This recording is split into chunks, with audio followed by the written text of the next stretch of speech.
Ladies and gentlemen, we will be starting the first session today with our distinguished speakers, Mr. Rabih Khoury from MEVP Partners Chief Executive Officer, and Mr. Kartik Ranjan, Head of Startup of Middle East, Africa and Turkey, Amazon Web Services, and Mr. Benjamin Kloss, Vice President, Corporate Partnership and UAE Director, Plug and Play, Mrs. Sunita, CEO of Syntys. Please, speakers and gentlemen, ladies.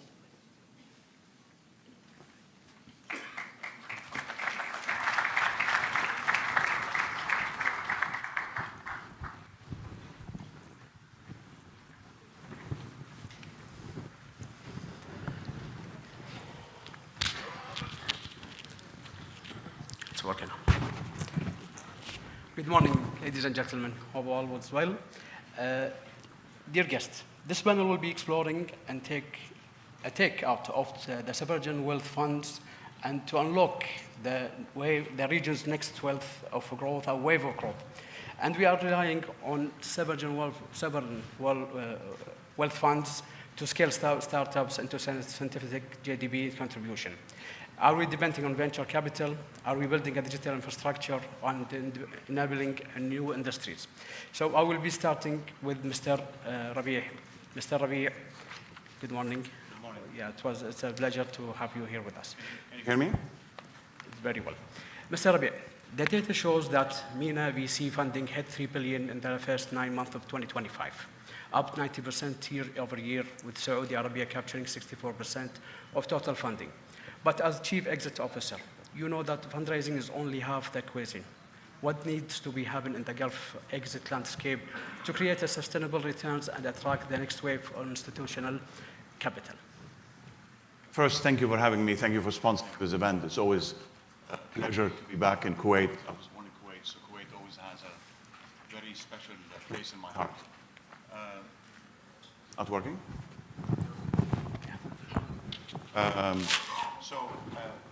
To be able to exit, we have to create good companies. There's a saying in M&A that companies are not sold, they're bought. If a company is doing very well, it attracts a lot of suitors. So in M&A, there is a truism that companies are not bought, they're sold. So you need to create good companies and scale. One of the issues we have in the region, and even in the GCC, is we don't have enough scale. We have high spending, but not enough scale. Our population in the GCC is not very, very large. In addition, if we look at historically, the VC ecosystem started in 2010, around when we launched at MEVP our first fund. It takes time also to create some champions to be able to exit. In addition, we need to see more companies listed in our public markets. Today, there's a lot of investment going into the technology sector, as you mentioned. Focus mostly on two countries, Saudi Arabia and the UAE. We need to see more investment across some other countries. But the key here is that we need to reflect all the value we've created in our private sector technology assets into our public sector. There are a handful of technology companies listed in the region. Historically, we had Khoury in Egypt, very early fintech. And then we listed Anghami on NASDAQ. We listed another SaaS IP management company called Fadil on the LSE. And then Talabat listed in Dubai. We had, of course, Jahez, which was a key moment for us, sort of our iPhone moment when Jahez listed in 2022 in Saudi. And then more recently, two other technology companies, Rasan, an InsurTech in Saudi, and Nice One, an e-commerce company in Saudi. I would like to see a technology company listed in Kuwait, for example. We can discuss some potential candidates. But again, because of the multiple countries, multiple regulations, multiple currencies, we need to achieve much more scale. And today, the largest market is obviously the Saudi market. So I'm in VC. I'm always hopeful. If I'm not hopeful, I will not invest anything in the future.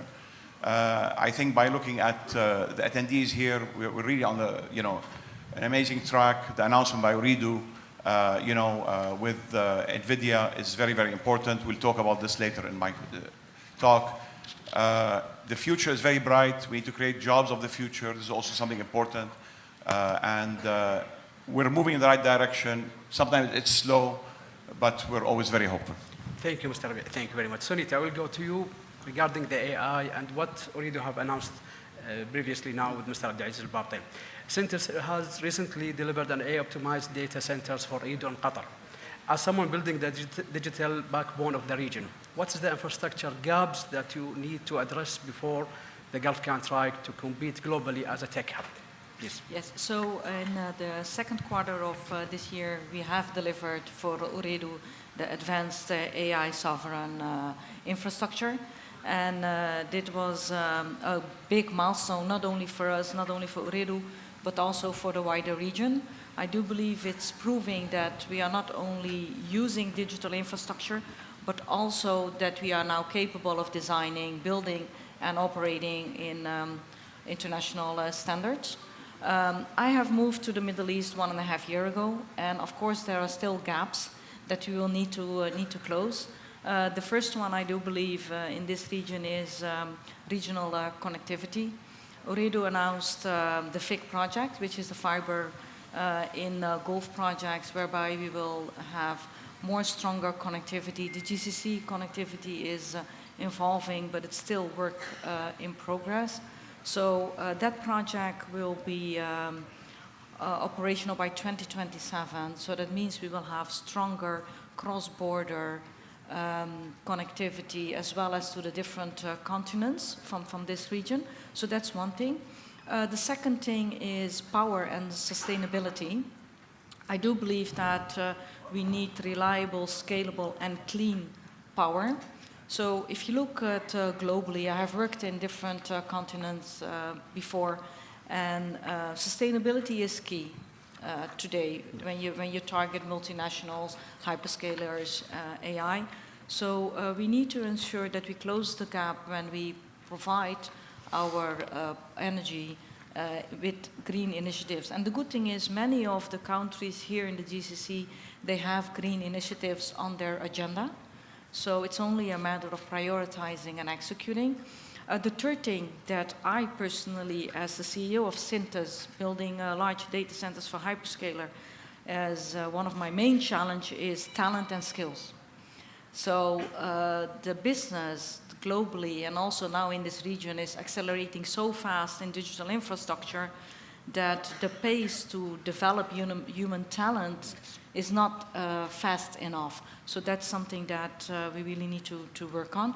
Globally, there is around 350,000 sources of talent. So it's not only in this region, we see it globally as well.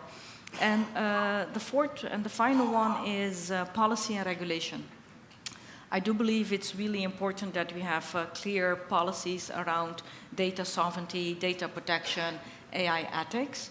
So the good news is when these four things will come together, I do believe that we can close the gap and we can be an AI hub. Sunita, thank you. And you have touched a big point here about talent. So this question is for Kartik. AWS activated support and thousands of startups across the MENA. You recently launched AI Nation, AFAQ, the initiative that to train 30,000 people in AI and machine learning.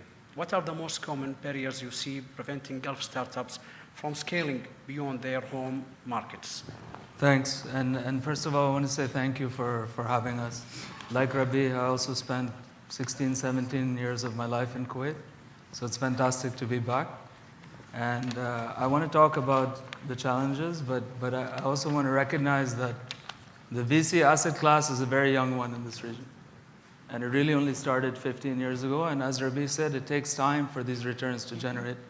But what's interesting to me is one of the examples you mentioned, Talabat, which is a decacorn, or the only decacorn from the region, started here in Kuwait. It started before the asset class was relevant. And it just shows the grit of the entrepreneurs in this country, and we need to do more, but I'll get to that later. Back to your question. I think there are three main challenges. The first is you have very fragmented regulation across the GCC. It's different from the EU, as an example, and some other clusters of countries where it makes it easy to operate a business across borders. And every entrepreneur needs to do that because the populations are not big enough, but when you combine the GCC, it becomes a very relevant market. And more than half of the money that's deployed in VC and startups and in this ecosystem goes to fintechs, who have to deal with 4 or 5 different central banks and a very long process to get licenses approved. And I think there's a lot more that we can do to help these entrepreneurs. I think this is the first thing. I think the second is, and a lot of the VCs in the region have seen this in their portfolio companies, when you think about mid to senior technical talent, most of engineering offices of startups that have raised more than a Series A sit in Jordan or Egypt.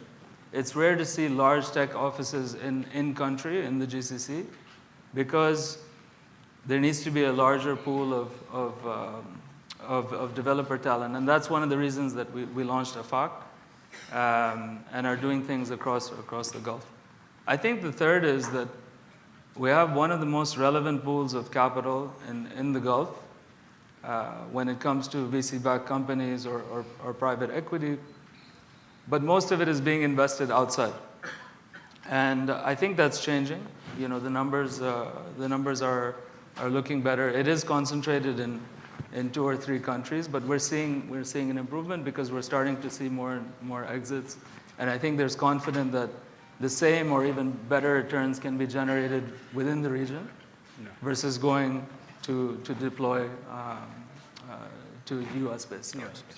Thank you very much for this information. And going to Benjamin, first of all, congratulations for the flagship accelerator with the Dubai's economic, or Department for Economic Targeting, Trade and Logistics. You are focusing now on connectivity, logistics, and fintechs with that department. How does that innovate partnership and differ in the Gulf compared to the other markets you operate in as a plug and play? And what does that tell us about the growth in our market, in our region, and what the opportunities that lies there? Yeah, first of all, thank you very much for the invitation to this great event. I think that program is fantastic initiatives, and it tells us a lot about the dynamics here in the region, and in my opinion, how lucky corporations here in the region are. I moved to the UAE about 3 years ago, and when I compare our work in the UAE and in the GCC in general to what I've seen in Europe and the US, then one thing I see is maybe a young ecosystem, corporations that lack a little bit of the experience that some of the corporations in Europe and the US have, but I do see a lot of hunger and I see a lot of momentum.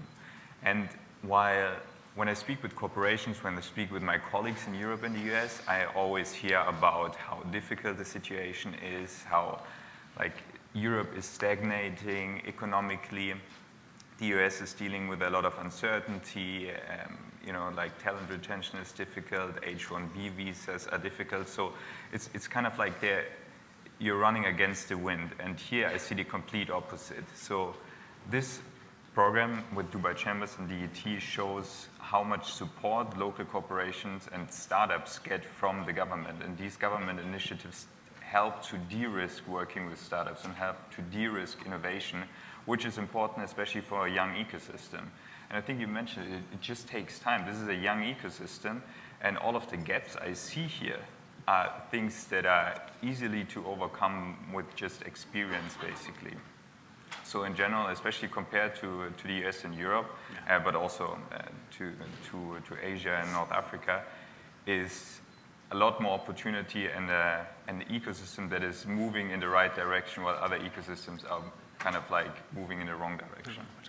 Still talking about comparing, Mr. Rabih, back to you again.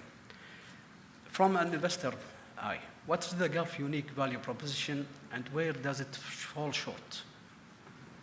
The unique proposition is that, the Gulf, especially through KIA, PIF, ADIA, QIA, have been very early investors in a lot of leading technology companies globally. Last year I spoke at the Aramco Tech Shift conference, and they had invited some of the companies that Aramco had invested in through their asset management business in Houston. And it was a who's who in AI, in chip manufacturing, etc. So the knowledge of investing internationally, it's not new.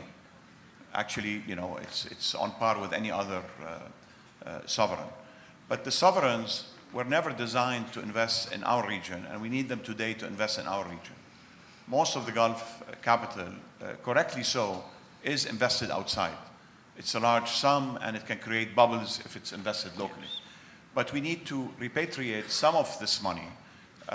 We were able to get Mubadala to invest with us in 2017 in our third regional fund.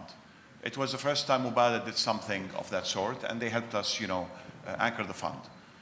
Today, PIF is playing that role through Sanabil, also the government of Saudi Arabia through Saudi Venture Capital Company in Saudi, through Jeddah Fund of Funds.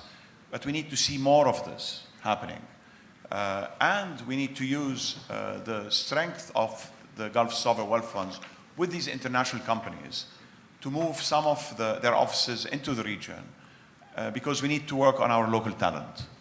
Today, and we'll talk about this a bit later, we have the cheapest energy in the world, we have a lot of capital, we have abundant land, but we are lacking in talent.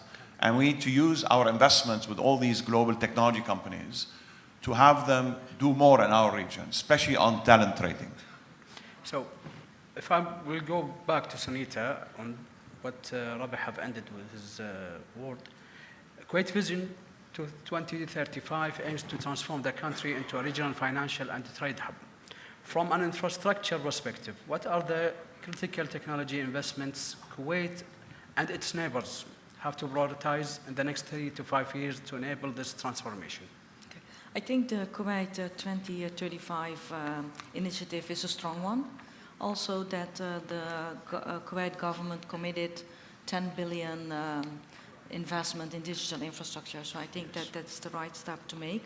However, in order to be the technical and financial hub in 2 to 3 years, I do believe that there are 4 foundational things that need to be implemented. The first one is, again, connectivity. Kuwait needs to invest in more fiber connectivity and subsea routes that will cut the latency, as well as direct connection to Asia and Africa. And the second one is reliable and scalable power that can handle the AI and hyperscale workloads. Also building AI data centers and cloud ecosystems to host the fintech, the financial, the government systems securely and locally. And then we already spoke about talent, building and attracting the right talent, as well as harmonizing the cloud and data policies. That will be key in this area. And then if these 4 pillars will come together, I'm certain that Kuwait and the wider region can be the digital enablers connecting several markets, data, innovation across the GCC as well as the other continents. Perfect, perfect. And this question will be for both the Kartik and Benjamin, please. We are talking about infrastructure now, talking about comparing the Gulf and capital that is invested in the Gulf and this one. Beyond capital infrastructure, from your bite, what are the less obvious ecosystem gaps that don't get enough attention but are critical for the Gulf's next wave of growth? Kartik, please, if you can start. Yeah, happy to. And just one point I'd love to add on the infrastructure discussion we were having. I think, for the last 3 decades, the Gulf has been very relevant in exports of oil. And I think there's, for those that were at FII last week, the CEO of Khomeini brought up a really interesting point and vision. And there's no reason why, with all of this infrastructure, we cannot be exporters of tokens. And I thought it was fascinating that 90% of the inference that's already running through the existing data centers is from consumption outside the region. And I think, with the expertise around energy, the available land, I think it's a huge opportunity in terms of infra, not specific to startups. Back to your question around startups, I think some of the less obvious gaps outside of the ones that are discussed around the technical talent piece, the compliant piece, are there seems to be a need for community. Series C startups should share their learnings with Series B and Series A to seed and so on. And I think we're starting to see some of that, especially with the work that you're doing is helping a lot. But we need to do more in some of the countries outside UAE and Saudi, like Kuwait, like Qatar. And I think that's where we probably need to partner with telcos and some of the other CVCs to develop these communities and help early stage founders. Sure. Benjamin. Yeah, I think what you said is completely right. I think an ecosystem is about interconnectedness, and that doesn't come overnight, and it's not easy to achieve. That's why places like Silicon Valley are still so strong, just because like they have this interconnectedness between world-class research institutions, talent that comes out of it, corporations building their startups, talent, and then recycle talent, serial entrepreneurs, etc. So these are the things that we see to start here today, but there's still a little bit of lack of exit opportunities, and then serial entrepreneurs that recycle that capital and help building that ecosystem. I also think we're seeing increasingly amazing universities here, but we didn't go through a full cycle of having like great alumni coming out of these universities, being like sticky and like planning to stay here in the region, be it like locals or international talent coming through these universities, building startups, and then kind of like just like building this talent pool and ecosystem. There's also not leaving again, but building here from the region, but global first, not just unicorns that are successful here in the region, but unicorns that are really, global leaders and exporting talent, innovation, IP, etc. Okay. And coming to my mind, just a question for all. If we are talking about the infrastructure, the AI, the support, the capital, intra-GCC trade reached 146 billion in 2024, growing 19% annually. Yet many startups still struggling to expand regionally. From your perspective, and it's free for all, what are practical barriers preventing great cross-border startup activity, and how can we accelerate that shift and that to overcome this obstacle? Mr. Rabih. This is something also that Kartik mentioned. We're just, in the Arab world, we're more than, 30 countries. Also, the GCC is multiple countries. So there's a regulation issue. There's a local impetus issue. So, for example, the UAE is about being a global leader. In Saudi Arabia, it's about creating jobs for Saudis. So even in the GCC, the local KPIs are a bit different. But there's always hope in this. We need more asset managers who actually have a regional investment platform, not just a local investment platform. Today, there's a pull into Saudi, there's a pull in the UAE, there's a pull into Qatar, there's a pull in Kuwait, to create regional champions. And if we have regional champions, we will have scale, we'll be able to exit better, we'll be able to get higher valuation, we'll be able to compete also with international entrants. We need the asset managers to start looking at, let's say, the GCC as one investment asset class, one investment region. We at MEVP, our motto is to create MENA technology market leaders. Unfortunately, I've never met an asset manager that has a MENA investment platform. They are doing, one country or, Europe or Egypt separately. So we need also a focus from the asset managers on regional investment platforms that can help us create regional champions. Sunita. Each of the countries today, they have their own national agendas, and they're all following their own pace as well. So that means there is no one collective synergy as a region. One country is more on the forefront than the other. So I do believe synergies are really, really key, as well as if you look at Europe with the GDPR, for example, there is no such thing here in this region that there are collaboration and discussion about to create certain frameworks. So I think collaboration and having that ecosystem integration, and what I mean with that is having, let's say, the governments, the researchers, the enterprises, as well as the multinationals here in this region, working together and being one integrated digital economy. So I do believe that's where it starts, and that is also how you can create your own talent pool. Now what I see is we're partnering a lot with global companies. They are making the huge investments, for example, in Saudi, in UAE, and in Qatar, together with international companies. But we could also do that here in the Gulf region as well. Why don't we partner with each other instead of competing? And I feel that a lot in my business as a data center operator. We are competing a lot, but we could also collaborate on certain aspects when it comes to security, when it comes to safety, when it comes to developing green initiatives, which are all important for my industry as a digital infrastructure developer. So I do believe collaboration is key, and creating one framework. Yes, 100%. I agree with you. Kartik, what you're saying on So this? I'll flip it this time. Yes. We talked about how we may need more, easier compliance, etc. But let's put it back to the founders. I think it's time to think bigger for founders in the region. A lot of founders that I meet in Saudi are building for Saudi. Same thing in UAE, same thing here. And I think the barriers have come down. 10 years ago, you had to buy servers. Now you have cloud. Now, instead of needing 20 engineers, you can run 15 productivity with code writing tools and hire 5. So I think a lot of the barriers have come down in the region, but also globally. And that's starting to level the playing field in terms of the barriers that founders had here. Access to capital that they didn't have, access to customers that they didn't have. So with these barriers coming down, I think it's time for them and all of us to think bigger on supporting them on building global companies out of the region. Yes.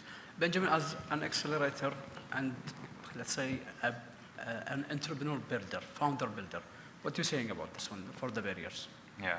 So I think for startups, I know this, many of these points were already mentioned. I know this is not always easy, but I think it requires some kind of alignment when it comes to regulation, red tape, etc., and also movement of talent across the region. When a founder building a startup in the UAE wants to expand to Kuwait, it shouldn't feel like international expansion. When they want to do business in Saudi, it should be much easier. And there's not many things that I would name as an example about Europe, but I think having this common market and similar regulation, like you mentioned with GDPR, that is definitely very useful for startups. And the market is not that big here in the Gulf, so every country alone is a very small and fragmented market. So the more alignment you can create between the markets, the better.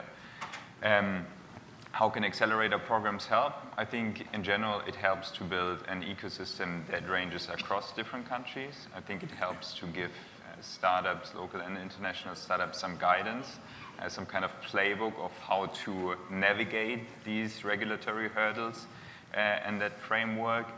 And then also, just building that ecosystem of other founders with experience. I think best practice sharing and, connecting founders from different countries is the best thing you can do to merge the markets. So we are reaching the end of our first session, but for closing questions for everybody, please also again. If you are advising a global institutional investor who's never deployed capital in the Gulf, what would be your 60-second pitch for and why for this inflection point, and what will be your biggest caveat? So, unfortunately, the GC specifically is put in investment group called emerging markets. The GC is not an emerging market, it's a much more advanced market. 50% of the risk of investing in emerging markets is currency exposure. The GC currencies are linked to the dollar. This is a very important reducer of risk for international investors. Even though our markets from a population perspective are small, our spending per capita, whether it's B2C, B2B, is actually quite high. And also taxation is not very, very high. So I don't write much on Twitter or X. I said something last year after the FII. I said that the Gulf countries should be put in a group called growth markets. Emerging markets is very pejorative. This is a very unique opportunity to get emerging market growth with no foreign currency exposure, very modern connected societies, 200% smartphone penetration, and low taxation. And last question, dearest. Mr. Rabih, I think last minute you have issued an article. You are arguing the GCC countries to export more on AI bandwidth. taking that a step further, where we're seeing global trends towards sovereign AI, nations building global trend, and there with our own fundamental models. This will be for all of you to just get back. What do you think and the risks will be with that sovereign funds and sovereign AIs? It's a risk. The models, and Kartik can add, you guys can add more info on this. Today, the large LLMs are trained on an English data set. Today we need, and there are some interesting LLMs both in Abu Dhabi and Saudi Arabia, but we need to train them on our Arabic data set. This is extremely important. Also, even though AI is a very large disruptor, because of our capital in the GCC and because of our low cost of energy, this is an opportunity to catch up. AI is going to change completely the speed of growth. It will reduce our need for talent, but we need AI talent. So this is, and the theme of this conference is actually, very opportunity. It is a very important point today, because with AI, we can leapfrog and catch up. Yes. Sunita. The latter or the former? The former or the latter? There were two questions. Shall I answer the last one? Please. Okay, so I do believe it's very critical to have your own sovereign AI capabilities, because the risk is that you will have data dependency. It will be misrepresentation of cultural and language, as well as you will keep continuing depending on external companies, tech companies. So in order to minimize this risk, I would say that it's really important to take the following steps, like protecting and owning your own data. The second one is creating your own Arabic languages and AI models. The third one is around policy. As I already mentioned earlier, I think it's really important to have clear policies about AI ethics, as well as creating a training and an AI learning center to have that, create that big talent pool for specialized AI architects and engineers. And also close collaboration. I think it's really important to have close collaboration between public and private sector. Okay, Kartik. I think, I'll focus on the first one because I think you covered, both of you covered the second one quite well. I think the piece around what's interesting for this region is, number one, I think it's one of the fastest adopting regions when it comes to AI. And that's, on the consumer side, the enterprise side, and of course the policy side. The second is we have, an extremely young population that has one of the highest technology adoptions across the region. And third is we're building, the right AI talent, leveraging Arabic models, whether it's Oman, whether it's the work being done in Abu Dhabi with Falcon, whether it's one of the world's first AI universities sitting out of Abu Dhabi with MBZ UAI. So I think speed is critical to adopt this technology and generate the returns, and I think the region is one of the fastest adopters. Yes. Benjamin. Yeah, let me reply to the first question of my 60-second pitch globally of why the GCC, why the Gulf is the next big thing. Because I think it is a very easy pitch, and I'm not talking only about VCs investing here in the region, but also about global talent, corporations, startups coming and expanding to the region. And in general, when I have these conversations in the US and Europe, I feel like it's no secret anymore. It's like everyone is aware that this is the region to watch, this is the region to come. It might still be a little bit early for some, but it's not only that there's a lot of tailwind here in the region, it's also that there's so much headwind in other regions of the world. And so making that pitch is easy. I'm telling you, we are growing our team in the GCC a lot, and it is the easiest pitch you can make to tell my colleagues in Europe or the US to join our team in Abu Dhabi or the GCC in general. Everyone is aware that this is the place to be for the coming decades. Yes. My dear panelists, thank you very much.